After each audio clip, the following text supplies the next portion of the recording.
You know, the president has directed that message to you, the Gen Zs, saying it cannot continue this way.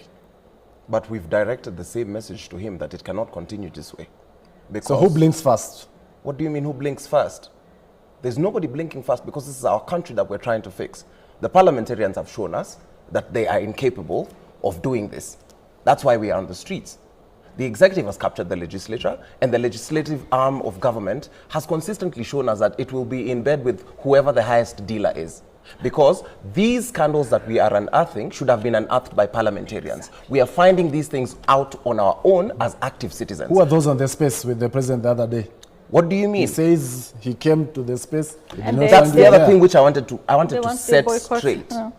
The president has no business being on an X space. But you that is ours. We did not invite the president to an X space. On X. What we said was stop killing us, stop brutalizing us, stop arresting us, tell us where the abductees were taken. We wanted action, and he decided to be in cahoots, and that's why that damned space has caused so much division, because it gives him confidence to think that we were afraid. We were not afraid. We boycotted the space because he was not acting. At the time, the only thing this government has been doing, tumetenga, tumepanga, na tunasema, and it is obsessed with the building of churches instead of building hospitals and schools.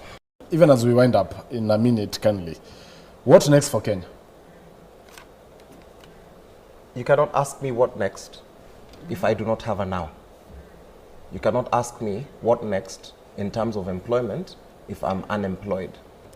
What we are saying is we are inviting the entire nation to rethink what a future looks like. The reason why we are here is because our forefathers had their chance to say, this is the future we want. In a country whose median age is 19.5 to 20, just like this party, it is imperative on us to figure out our now. We cannot jump into what next if we do not have a now. We do not have a current existence. We are being brutalized, and we have to make it absolutely clear that we cannot figure out what next before the people who have plundered and looted our future are behind bars. We cannot have a what next if we are still being killed extrajudicially. We cannot have a what next when we are the voice of reason that the president has with the youth is kidnappings, shootings, and them showing up in swamps dead. We cannot have a what next when consistently the political class will wait for us to clamor for change and have them hijack our movement. We cannot have a what next if we do not have a now. And that is what we want people to understand. Thank you. Passaris.